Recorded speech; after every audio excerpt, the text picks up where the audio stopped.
C'est dans les Stadios Nou Camp de León et devant plus de 10 000 spectateurs que la compétition reine du football découvre pour la première fois l'hymne marocain.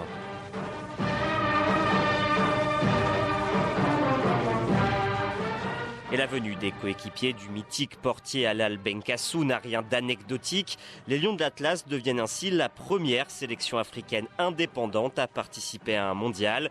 La Coupe du Monde mérite enfin son nom.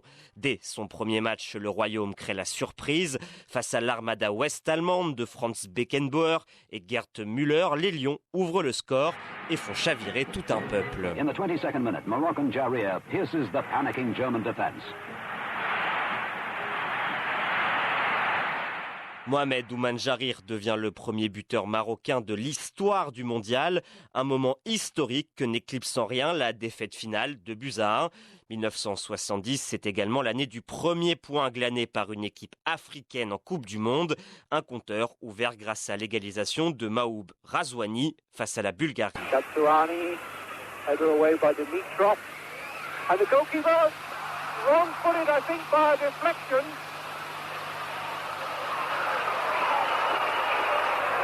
And that puts Morocco back into the game.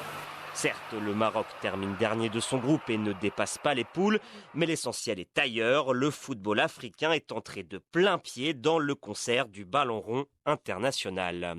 Il faudra pourtant attendre 16 ans, une éternité, pour voir les Lions de nouveau rugir à un mondial. Hasard de l'histoire, c'est encore une fois au Mexique que la sélection marocaine écrira la plus belle page de son épopée internationale. Menée par le stratège Mohamed Timoumi et après 2 matchs nuls ternes face à la Pologne et à l'Angleterre, le Maroc défie le Portugal de Paul Foutlé.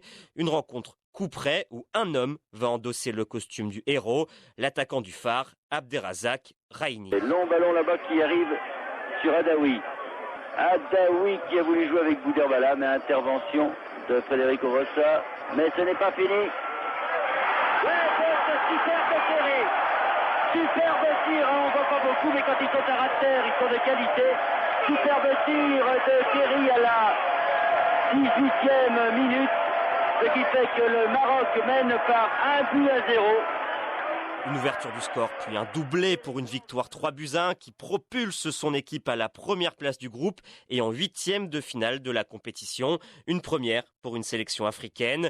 La suite, c'est une défaite cruelle à la 87e minute face à l'Allemagne de l'Ouest et une Coupe du Monde 1994 aux États-Unis à oublier avec 3 défaites malgré la présence du légendaire Mustapha Hadji.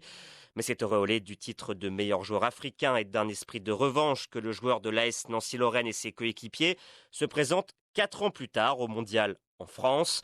Une compétition à la saveur particulière où les Lions peuvent compter sur l'appui de milliers de Marocains résidant dans le pays ou ayant fait le déplacement ici avant leur entrée en lice face à la Norvège.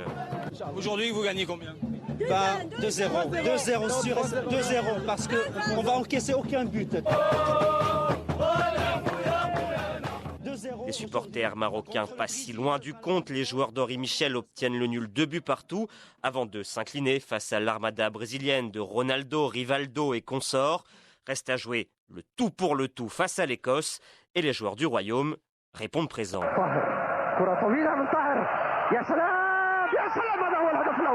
يا سلام عليك هذا هو الهدف الأول يا بصير يا صلاح الدين وافتتح التسجيل بصير ممتازة يا بصير في الدقيقة 21 هذا هو المطلوب تقدم المنتخب المغربي Et 1, et 2, et 3-0, un but d'anthologie de Salahedine Bassir permet aux Lions de croire en leur chance.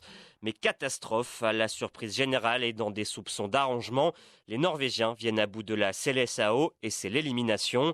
Commence alors une période de disette internationale longue de 20 ans, car il faudra attendre la Coupe du Monde 2018 en Russie pour voir l'étoile du Maroc de nouveau briller dans les stades du mondial. Mené par la révélation Hakim Ziyech et le vétéran Younes Belhanda, les coéquipiers du capitaine Mehdi Benassia, interrogé par France 24, affichent alors de grandes ambitions. Moi, je me vois aller au bout, parce que voilà, je sais que le plus dur, c'est de quitter la phase de poule. Si on arrive à sortir, après sur 90 minutes, aujourd'hui, dans le football, tout est possible. Mais cette Coupe du Monde restera sans aucun doute celle de la frustration, car dès l'entrée en lice des Lions et à la dernière minute, l'Iran joue les troubles fêtes. Safi, le ballon qui s'élève. Oh, le but de l'Iran. Oh, c'est exceptionnel avec le nouvel entrant Mehdi Taremi qui vient délivrer ce rendez-vous pour Carlos Queiroz. C'était mal engagé et c'est l'Iran qui mène à 0. C'est incroyable, on l'a dit, le temps additionnel où tout peut basculer et ça a basculé en fin de